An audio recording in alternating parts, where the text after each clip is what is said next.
시장의 흐름을 알아보는 시간 머니그램 시간입니다. 지난 국내 증시가 삼성과 LG 등 어닝 쇼크가 발표되면서 코스피가 2,600선 아래로 내려갔습니다. 오늘 미국장에선 FOMC 의사록이 공개되면서 금리 인하 전면 수정 전망도 나오고 있는데요.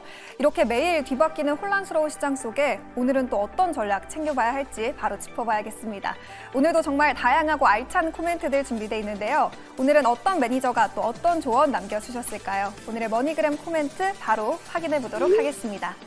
네, 먼저 이화진 과장의 코멘트입니다. 중국 경기부양책과 금통위 통화정책의 방향성이 중요한 한 주입니다라고 남겨주셨습니다. 네, 여러 매크로 일정들 중 금통위 그리고 추가적으로 중국 경기부양책 관련해서 언급해 주셨는데요. 중국이 구체적인 경기부양 후속 조치를 발표하지 않으면서 미국장에서 중국 기업들 대체로 빠지는 모습 보이고 있죠. 금통위 통화정책과 더불어서 앞으로의 방향성 잘 체크해 보도록 해야겠습니다. 이어서 두 번째 매니저의 코멘트도 만나볼게요.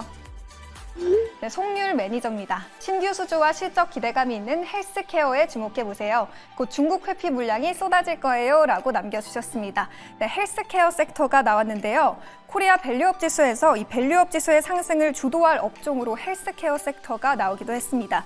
중국 회피 수주 물량까지 나오는 만큼 기대감 잘 확인해 보셔야겠습니다. 그럼 이어서 세 번째 매니저의 코멘트도 만나보도록 하겠습니다. 네, 이건희 대표의 말씀인데요. 미국 반도체 시장 호조로 국내 반도체 반등이 예상됩니다. 관련주들 주의 깊게 보세요라고 남겨주셨습니다. 네, 반도체주 관련해서 반가운 전망 나왔는데요. 오늘 엔비디아는 조금 빠졌지만 최근 미국 반도체주 좋게 나오면서 국내도 좋은 흐름 예상되는 만큼 기대해보자는 의견 제시해 주셨습니다. 그럼 이어서 네 번째 대표도 들어볼게요. 네 번째 코멘트입니다. 이주연 대표의 말씀인데요. AI 모멘텀에 주목해보세요. 2차 전지 또 자율주행 이벤트가 분기점이 될 겁니다. 라고 남겨주셨습니다. 네, AI주와 2차 전지 제시해 주셨는데요. 테슬라 자율주행 로보택시 공개 일정을 앞두고 또 2차 전지가 강세를 보이고 있죠. 로보택시 이벤트는 2차 전지 섹터가 올 하반기에 가장 주목하는 이벤트로 꼽히고 있는 만큼 주목해 보셔야겠습니다. 그럼 이어서 다섯 번째 매니저의 코멘트도 만나보도록 하겠습니다. 이가람 매니저인데요. 옵션 만기일로 변동성에 주의하세요. 장 초반 외국인 매수도 꼭 체크하세요 라고 남겨주셨습니다. 오늘이 10월 옵션 만기일인 만큼 변동성에 주의해보자는 의견이었고요. 더불어서 장 초반에 외국인 매수도 꼭 체크해보셔야겠습니다. 그럼 마지막 대표의 코멘트도 만나보도록 하겠습니다. 네, 마지막 머니그램 코멘트인데요. 글로벌 자금의 중국 내 단기 유동성 쏠림이 진정 분위기네요. 이제 우리 시장 반등을 모색할 때가 온 것 같습니다. 라고 남겨주셨습니다. 네, 김태우 매니저는 중동 불안 또 대내외 매크로 환경에 따른 증시 변동성은 여전하지만 글로벌 자금의 중국 내 단기 유동성 쏠림이 진정되면서 국내 증시가 반등을 모색할 거라는 전망 내놓아 주셨습니다. 그러면 좀 더 자세한 투자 전략 들어보고 싶은데요. 이주연 대표 전화 연결해서 오늘장 시장 흐름 어떨지 또 전략은 어떻게 챙겨보면 좋을지 더 자세히 알아보도록 하겠습니다. 네, 대표님 안녕하세요. 네, 안녕하세요. 네, 오늘장 시장 흐름은 좀 어떻게 예상하시나요?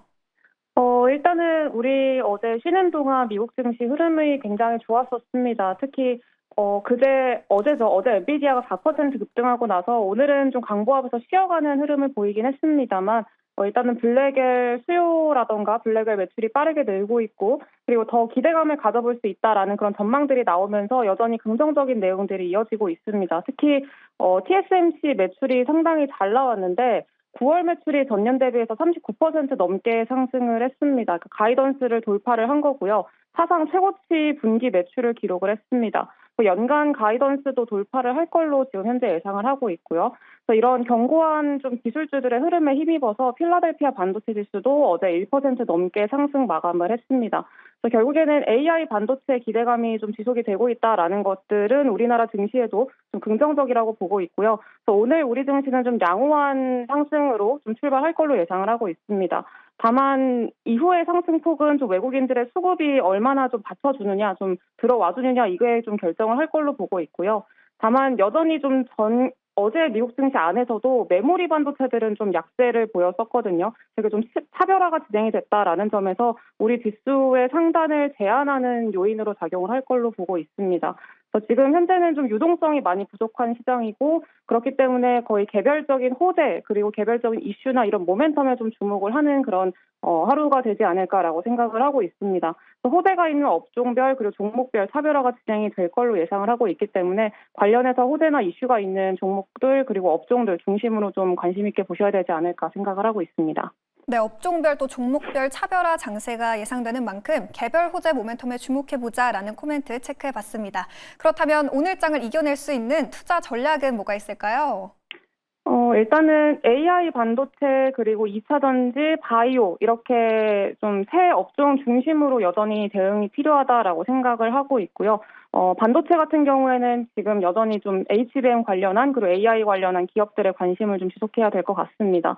삼성전자는 물리적인 바닥 구간에 위치해 있다라고를 생각을 하고 있긴 합니다만 다만 주가 상승을 위해서는 외국인들 수급 되돌림이 나와야 되는데 이 외국인 수급이 언제 돌아오는지 좀 확인할 필요가 있을 것 같고요. 그리고 2차 전지 같은 경우에는 기대감이 굉장히 크기는 하죠. LG 에너지 솔루션이 실적도 괜찮게 발표를 했고 그리고 테슬라나 벤츠 이런 배터리 공급 같은 호재들이 여전히 좀 나와주고 있는 상황이기 때문에 긍정적입니다. 다만 오늘 밤에는 테슬라 로보택시 행사가 예정이 돼 있기 때문에 관련한 기대감으로 그동안에 미리 주가가 오른 부분이 있다는 점을 감안을 하면은 행사 이후에는 좀 단기적으로 수급이 출회될 가능성을 배제할 수는 없을 것 같습니다. 그래서 다만 이런 조정은 좀 기회가 될 걸로 보고 있고요. 그래서 조정을 좀 활용하는 그런 전략이 좀 필요하지 않을까라고 생각을 하고 있습니다. 그리고 중국 부양책도 관련 있게 좀 관심 있게 보셔야 될 것 같은데 어제는 중국 증시가 급락을 하긴 했습니다만 여전히 부양책에 대한 기대감 지속되고 있고요. 그리고 이제 이번에 중국 국경절 연휴 때 소비가 상당히 좋았다는 내용들이 많이 나오고 있습니다. 그래서 그런 데이터를 확인을 한다면 기대감을 여전히 끌고 가볼 수 있다라는 점에서 바닥을 어디서 잡는지 일단 오늘 좀 확인을 해봐야 될 필요가 있을 것 같습니다. 그래서 지금 수급의 연속성이 좀 부재한 상황이기 때문에 오늘 급등하는 종목들의 추격 매수는 조금 지양하실 필요가 있을 것 같고요. 여전히 좀 조정되는 그런 종목군들의 관심을 미리 가지시고 조정을 활용하는 전략이 지금은 좀 맞다 이렇게 판단을 하고 있습니다. 네, AI 반도체와 2차 전지 또 바이오 섹터를 중심으로 대응해보자라는 전략이었고요. 추격 매수보단 조정 시에 매수해보자는 전략까지 챙겨봤습니다. 네, 오늘 함께해 주신 매니저님 고맙습니다. 네, 감사합니다. 네, 이렇게 해서 오늘 주목해야 할 매크로 일정부터 또 추천 섹터들, 또 시장의 예상 흐름과 투자 전략까지 정말 꼼꼼하게 살펴봤는데요. 오늘 머니그램 코멘트들도 잘 확인하셔서 큰 수익 내시길 바라겠습니다. 그럼 저희는 내일 다시 돌아오도록 하겠습니다. 지금까지 머니그램 시간이었습니다.